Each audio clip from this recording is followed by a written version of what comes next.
been a while since I made a video now.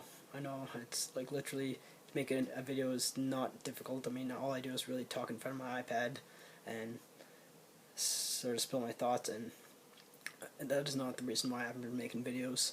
I did post the video about my experience with the Schizophrenia Society of Alberta and how it had been negative, and I actually got quite a bit of backlash both on my Instagram and on YouTube. Like, now, I was only telling the truth.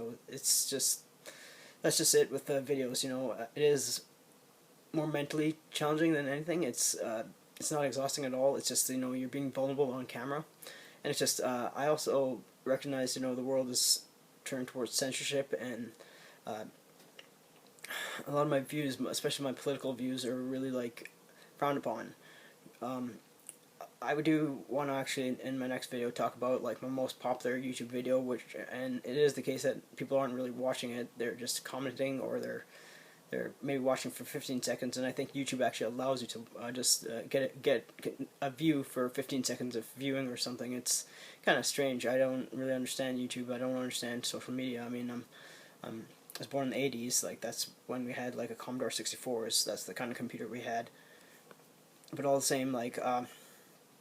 I did come across a comment on one of my old videos. It was actually the YouTuber Elliot McGabbin.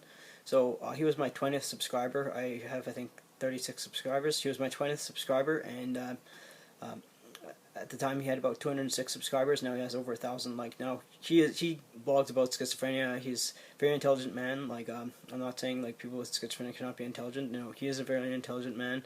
He talks about very in depth about certain things that he's gone through, and he had commented, that even though he's saying, Sid, I know you're going through a very hard time. I know your life is not as far from perfect, but it's just that he was pretty much just saying, you don't always have to feel as though you have to be a different person in order to be an advocate for people with schizophrenia.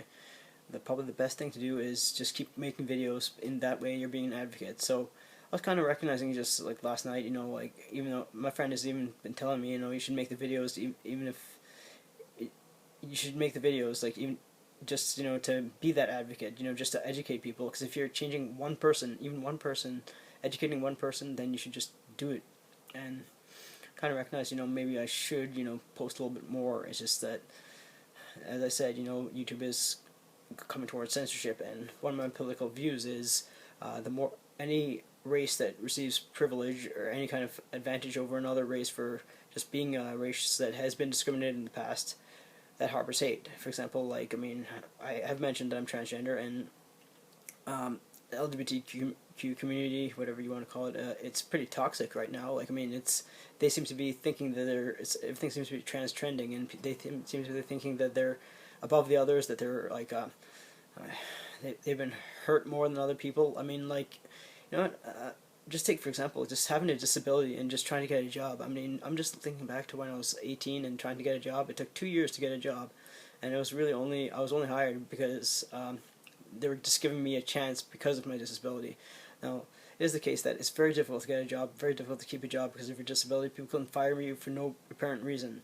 And so when people talk about, being LGBTQ or were discriminated against, or being any other race, I mean, you got to recognize this. There will be a job out there for anybody, regardless. I mean, I know, like, people are if they watch this video and come across this video, they may say, "Oh, you're just being racist yourself." But it's just like, I mean, Justin Trudeau, even what was it, 73.6 million for black entrepreneurs. Like, I mean, just because of the whole Black Lives Matter movement. I mean, all lives matter, and I'm not opposed to the Black Lives Matter movement as long as it remains peaceful. But it didn't remain peaceful, and even like just Indigenous life matters. Of course, their lives matter, but it's just that if as we saw with the rail blockades, if that is a representation of how they feel, if they keep wanting more and more money. Even if you look on like CBC News, which is a very, very liberal news source, they're always constantly talking about how 1,900 a month is not enough. They feel as though they have to go into sex slavery, and then it's just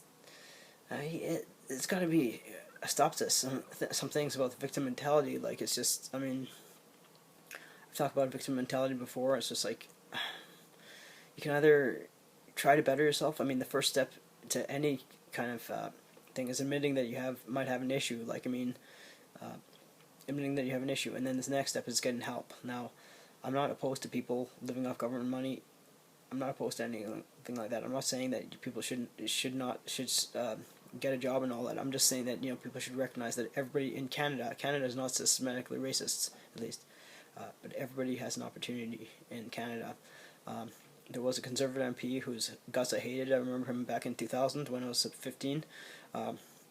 Sackville Day, he became the leader of the Alliance Party, and now he had to actually resign from his post. Even though I disliked the politician, I didn't think he had to resign just for saying that Canada systematically racist. But that is just the way the world is going right now. It's extreme liberalism, and even like if you look at President-elect Joe Biden, I mean, in 2008, he blatantly said he and Barack Obama do not support gay marriage. Now, I hate to say, in 12 years' time, he has not changed. He's only changed his narrative to suit other people. Like, I truly don't think people can change. And Kamala Harris is her grandparents' own slaves. Even Joe Biden was kind of racist. He used to say a lot of racist things, But I don't feel as though people can change. And then if another point, and my last point that I'm going to make, there's a guy on the draft pick for the Arizona Coyotes. He, when he was 14, bullied a black man, and because of that, he actually couldn't be drafted. Now, he was 14 at the time. He's 18 now, so almost 19. So that's almost 20% of his life is more than 20% of his life has been finished, and he can't get a second chance because of things he did in this past. So if you're gonna do that to one person, you have to do that to everybody. Like, I'm sorry for just sort of spilling my thoughts on this, and but it's just the reason why making YouTube videos is hard is I don't like getting the backlash. I don't like getting the backlash, which is true. But I mean, even if I get backlash, if it's justified, if it's intelligent, it's fine. But I don't like the way the world is heading. I don't like the way YouTube wants you to censor your videos. I don't like things like that. But I will try to make more videos since as Elliot said, if I can help one person, I should continue doing it. As my friend said, if I can help one person, I should continue doing it. And Elliot saying that just by putting videos out there, I am being an advocate.